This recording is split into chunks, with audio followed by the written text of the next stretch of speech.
ایک سوال جو پوچھا گیا ہے وہ کریڈٹ کارڈ کے حوالے سے پوچھا گیا ہے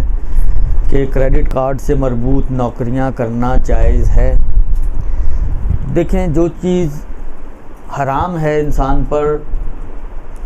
وہ سود کی لین دین، سود کا حساب کتاب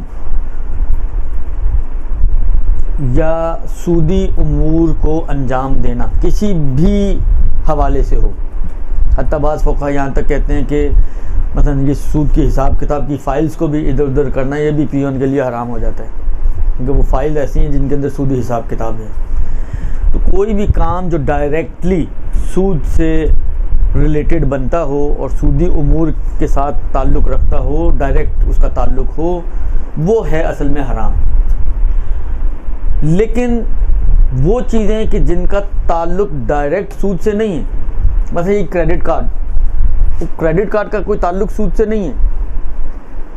آپ ایک کارڈ مثلا فرض کریں جنریٹ کر رہے ہیں جس کارڈ کے اوپر سامنے والے کو لون مل سکتا ہے، اور اگر فرض کریں وہ تاخیر کرے گا تو پھر اس کے اوپر جو ہے وہ کچھ چارج وہ اس کے اوپر ایکسٹرا لگاتے ہیں۔ تو اس میں بھی بہرحال جس طرح عام بینکوں سے قرضہ لینے کا جو مسئلہ ہے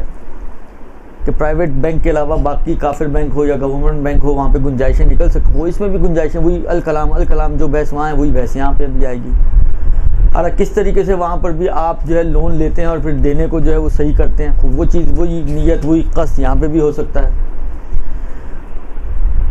لیکن یہ تو لینے کے حساب سے نا، جو یوز کر رہا ہے کریڈٹ کارڈ، میں تو بنانے والا ہوں، میں تو یوز نہیں کر رہا ہوں، تو میرے لیے کوئی مشکل نہیں ہے کریڈٹ کارڈ بنانے کے حوالے سے۔ مثلا وہ سٹاف کے جس کا کام کریڈٹ کارڈ کے حوالے سے ہے، فرض کریں آپ کو کریڈٹ کارڈ چاہیے، وہ ایک فارم دے گا، فارم بھریں گے، فارم فل کریں گے، اس کو فیڈ کریں گے کمپیوٹر کے اندر، پھر آپ اس کو مشین سے جنریٹ کریں گے، جو بھی صورتحال ہے یہ سارا کام، اس میں کہاں ہے سود؟ اس میں کوئی سود نہیں ہے، ڈائریکٹلی اس کا کوئی تعلق سود سے نہیں ہے۔ لہذا کریڈٹ کارڈ کے حوالے سے جو کام ہے اس میں کوئی مشکل نہیں ہے، وہ انجام دیے جا سکتے ہیں۔ ہاں یہ ممکن ہے کہ جو کریڈٹ کارڈ آپ جنریٹ کریں اس پر وہ ایک قرضہ لے جس کی وہ قسطیں نہ دے وقت پر اور جس کے اوپر اس کو سود دینا پڑے، یہ ہو سکتا ہے، لیکن یہ ڈائریکٹ آپ کے کام سے اس کا کوئی تعلق نہیں ہے، لہذا کریڈٹ کارڈ کے حوالے سے کوئی مشکل نہیں ہے۔ برحمتک یا ارحم الراحمین، وصلی اللہ علی محمد وآلہ